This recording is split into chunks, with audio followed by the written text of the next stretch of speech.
Hey, this is Simon with Trade and Perform Coaching, and I want to introduce myself. I am a professional trader, and I have decided to start a new video series. And this new video series is dedicated to my daughter Mia. What I hope to accomplish in this series is to give my daughter the ability to learn from me as she grows older, but if for any reason I'm unable to pass that knowledge on to her down the road, or if she needs that knowledge years and years from now, and she needs to reach back and I'm either, for whatever reason, not able to give it to her, she will have this library to refer to. In the meantime, if you out there in internet land and traders all over the world can take this same knowledge that I'm trying to share with my daughter, and you can use it to mentor yourself, right? And help yourself become a better trader, all the more power to you. I support that. That's part of the reason why I'm doing this, but the real reason is to hand this to my daughter. So, and she's in the room with me right now for the first recording, which is great. So how do I plan to do this? Great question. I am going to be taking the greats, the great trading coaches, the great traders that have been out there, pretty much anything that's been written about trading, and I'm going to match what's been written in those books and take it from the theoretical, and I'm going to match it to the practical, okay? And I will cover various books, books like by Ari Kiev, Trading in the Zone, great book. Dr. Brett Steenbarger, one of my favorite trading coaches. The Daily Trading Coach, fantastic. All his work is excellent. The Disciplined Trader by Mark Douglas, really, really good. Minds Over Market, if you're trying to learn volume profile, a market profile, fantastic piece of work. Highly, highly recommended book, about as dry as your ninth grade science book. But once you get the information that's in here, it is a really great tool for learning the markets. Okay, so let's, since I'm trying to keep this brief, and I barely know what the word brief means, but I'm going to try and keep it brief, let's jump into the first lesson and get started. So today, we're going to look at The Disciplined Trader by Mark Douglas. And basically what Mark talks about is matching your internal environment, okay, meaning what do you think, what do you feel, what do you desire out of a trade, and the external environment. Now the external environment is reality. It's the market's going up and down, it's price changing very slowly or very quickly, it's gap ups, it's gap downs, and in the intersection of those two things, when we intersect, comes our trading decisions. And a lot of times due to pressure that we put on ourselves, either it's financial pressure, pressure from over leveraged trading, pressure from having to pay bills, right? Just pressure from wanting to be good, pressure from wanting to be right, right? Ego gets involved a lot. We have a hard time matching those two things. So to start with, I think I'm going to jump to page 82. And the chapter is Building a Framework for Understanding Ourselves, right? And this is a place, in my years of experience of trading, I've run a hedge fund. I've had traders employed and work for me. I've trained traders, and then I've coached over the last 2 years. I've been coaching people one-on-one. And one of the last places people want to look is at themselves, because they're like, what do I think? What do I feel? What does that have to do with the market? Okay, well, actually, it has very little to do with the market.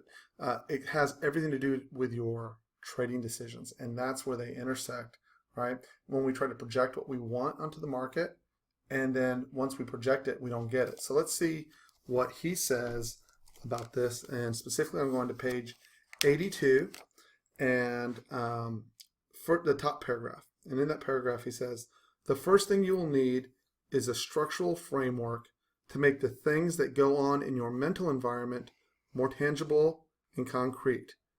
To give you this framework, I'll describe, define, and organize the component parts of the mental environment into a manageable context where you can, one, understand your behavior. What is he saying there? Let's slow down. First of all, he's saying you've got to understand the way you think and how the way you think causes you the way you react relative to the market, number one. Okay? And then, number two, learn the various techniques for manipulating your mental environment at your conscious direction to be more consistent with the environmental conditions and your goals. Well, what does that mean? He said, learn the various techniques for manipulating your mental environment and at your conscious direction to be more consistent with the environment, conditions, and your goals. What most traders try to do is they try to force the market to meet their demands, right? That fails. Most retail traders know that fails pretty miserably. But the good news is you can actually manipulate your own thinking process so that it lines up with the market, okay? And then he goes on to say, third, that learn how to monitor your relationship with the exterior environment. Well, your relationship with the exterior environment is your relationship with the market and how it's giving you feedback. Well, imagine, if you will, a child in a grocery store. We've all run into this, right? And the child's being pushed in the cart, and he reaches over and he grabs something off the shelf and he goes, I want. And mom or dad say, no. So what does the kid start doing? He starts crying and screaming, I want, throws a scene. And then depending on the parent, we all see how they react, right? We've all been in that situation. Well, funny thing is, traders aren't much different than that 3-year-old of I want. Once a trader's decided he wants something out of a trade, he stops listening to all external environment. He stops listening to that parent, just like the kid stops listening to the parent and just says, I want. The trader stops listening to the information the market is giving him, and unless he's given a way to resolve that conflict, they keep taking painful trade after painful trade because he stops listening, or maybe doesn't even have the capacity to listen to what the information he's giving to him, right? So let's go on and read paragraph 2 here real quick, and then we're going to tie this into a specific trading situation. It is essential that you learn how to monitor your relationship between the interior, that's yourself, what you're feeling, what you're thinking, and exterior environment. Exterior environment in this case is always the stock market or the futures market or the index market, whatever you happen to be trading, because our goals, intents, expectations, needs, and wants are all component parts of our mental environment that we project out into the physical environment for fulfillment in some future moment. In other words, they are all components of the mental environment that either happen or don't happen in the outside physical world. Okay, what does that mean? Let's talk about that for a second. See if I can manipulate this software and what I want to communicate to y'all. So, I want to talk about for a second two distinct days. Now, this is my chart, my support resistance levels that I posted from Friday. Okay, and I'm going to cover a very specific trade that I did and the wants and needs. Now, when I looked at this day on Friday, we've been going down in the market. Market, generally speaking, has a hard time staying down. It's kind of like a ball pushed underwater. It tends to pop up back above the surface. Okay, so first of all, we had an open drive lower on Thursday, and we were gapping down on Friday, but we were gapping down but within the prior day's range. Now, I have a rule that keeps me safe. I have a rule that says, Simon, you don't take trades in the first 30 minutes of the day. Now, why do I have that rule? Well, I have that rule because there's been many, many times when I've had this trade right here, right? And I've taken the trade and I've got run over on the downside and crushed in the first 30 minutes. Or if you turn this chart upside down, it's gone the other way where it just has run straight up in the first 30 minutes. And when I figured out that I was taking so much pain in that time of day, I realized, hey, if I just back off my expectation of taking a trade, then I stopped losing money. That's pretty cool. What I found out is about half the time I was getting it right, half the time I was getting it wrong, and that 50% trading was not sufficient for me to make money consistently, and I was tired of having the market run up and have the market run down. I have another trading rule. And the trading rule says that the first time we come to one of these support resistance zones, I take the trade for a 2-point target on the ES futures, right? So if you'll notice right out of the gate, a couple of things are happening emotionally and almost immediately.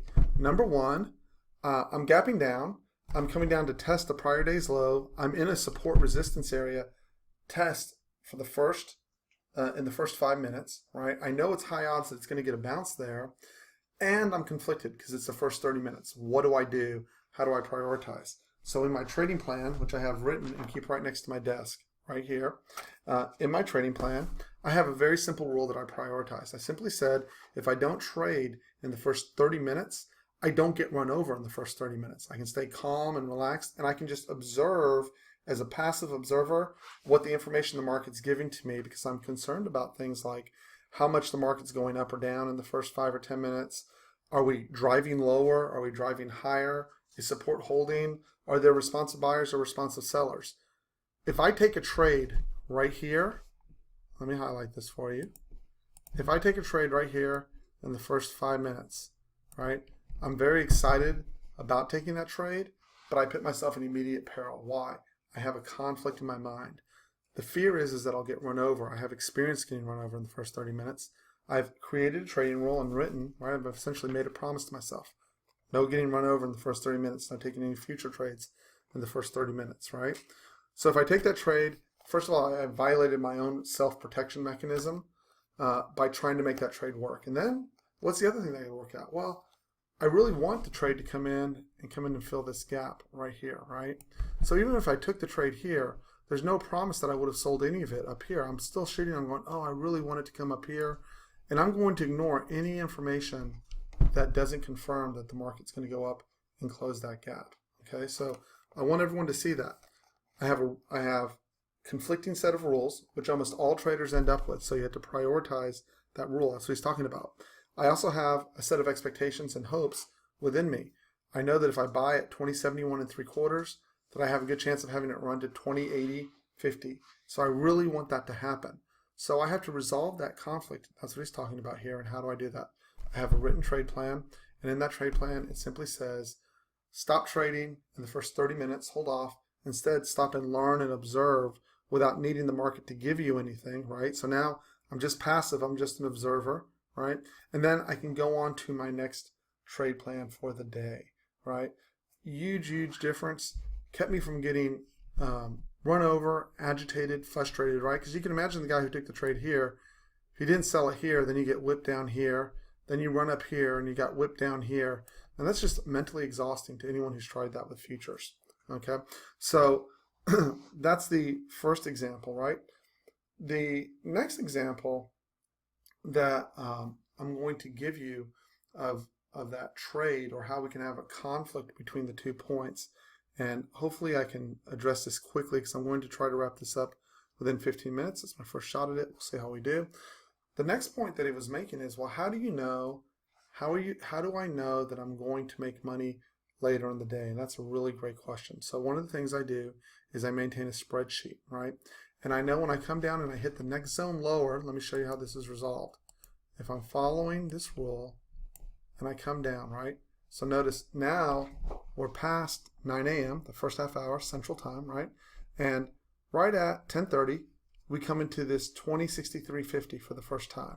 And then look, you take this trade and it rotates right up to 2068. Now my goal on these zones is 2 points and leave a trailer.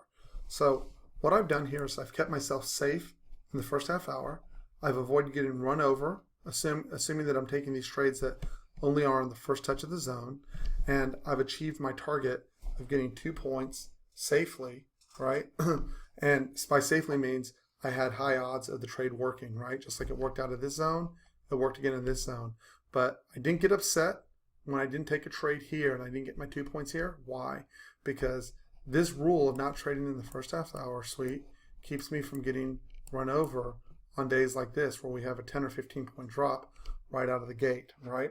I don't have to be anxious about it. And by sidestepping that first half hour, I know that this is most likely to occur in the first 30 to 45 minutes of the day. And the setup, the beginning first 3 down bars, will almost always show themselves in the first 15 to 20 minutes of the day. And by avoiding this scenario where the market is just flushing down to the downside, I am able to avoid a trend day down, and avoid taking 1 or 2 or more quick losses and getting angry. I'm peaceful here because I followed my trade rules, guys. And when there's a conflict in that trade rule, I resolved it by looking at my statistics, my spreadsheets. And then when the market came down, it gave me my trade location. And depending on your stop, you were able to get a big hook back up all the way to 2074. So I hope that helped. This is a little bit shorter than I wanted, but it was my first shot. My name is Simon. I'm with Trade and Perform Coaching. Thank you all for joining me for my first book review. Have a great night.